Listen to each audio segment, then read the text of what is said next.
There's a legend round here. A curse on Crystal Lake. They say he died as a boy, but he keeps coming back. Few have seen him and lived. Some have even tried to stop him. No one can. Lol K Boomer Gazoom.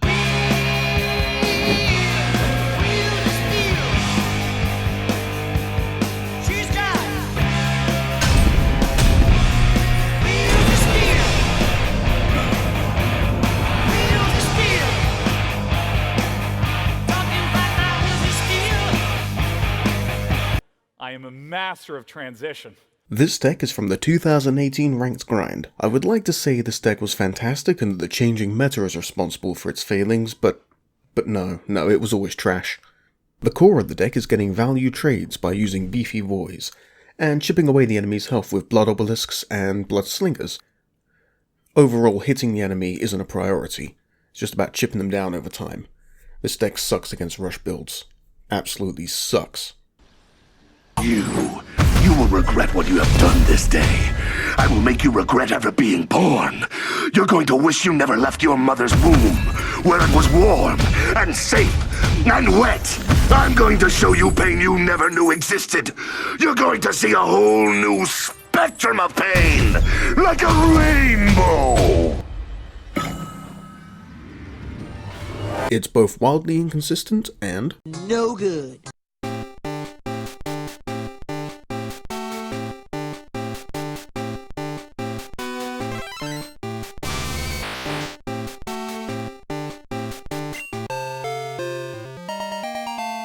You're fired. You're fired. You're fired. You're fired. You're fired.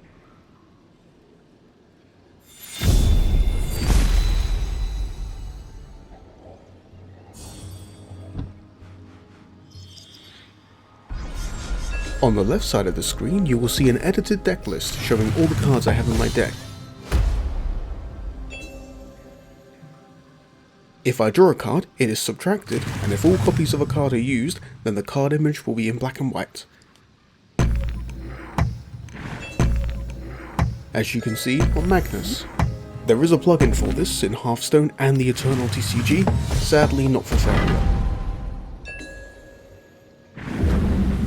So now getting into the game, or at least focusing on it, we're starting off quite slow, unfortunately drawing 2 legendaries. That's offset by the Faeria tree, which is positive as long as it can be defended by the living wall, which it should be. As you can see from the deck, it's not great late game, it's not great early game. It's very much a middle deck, but almost feels too slow for that. Any feedback or recommendations about how to improve this deck is welcome. Really, I guess the next couple of videos are just going to be focusing on this, trying to climb the ladder with the general premise being focused on the blood obelisks and the blood slingers, just trying to chip away the enemy. Obviously, I do need to add a Rugin to the deck, and that is my top priority. I do have 96 chests, but I'm waiting until I have 100 so I can open them all. No reason, I just want 100.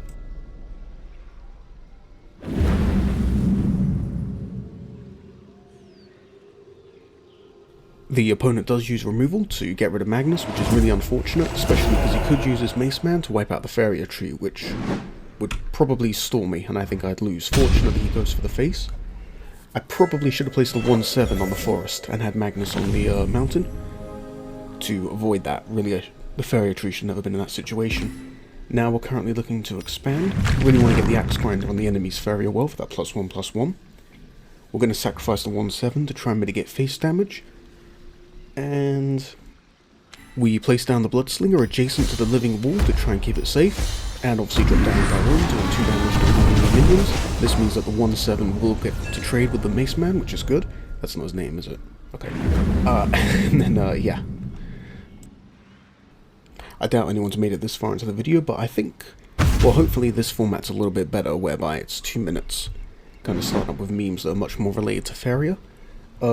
The last video was related, but it was very jarring. I just kept cutting away. So I think this has been a lot more fluid.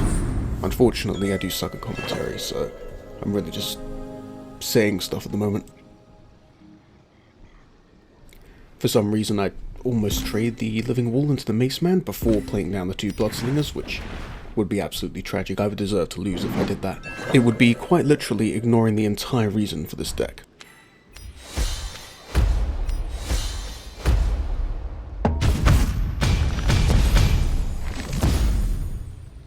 So we get the Blood Facial off, and we're moving into next turn. Fortunately, both his cards have 2 health, which means we can actually trade the Blood Slingers into it if it comes to that, which is really nice. In addition, he hasn't blocked off the one open adjacent spot to his well, which means the Axe Grinder is going to be able to come in. Also, the 6/6 is going to start going face. I think I actually win this trade because, again, 2 4s into the 4/2 and 5/2.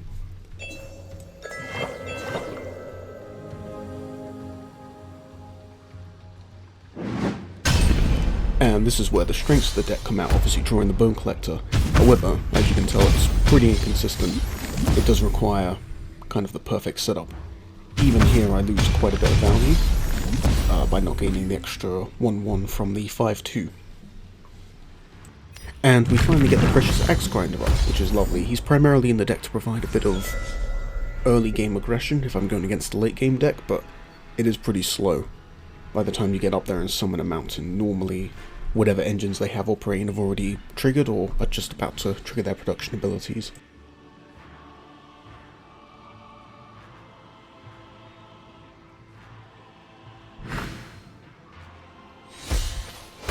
And here we have the concession.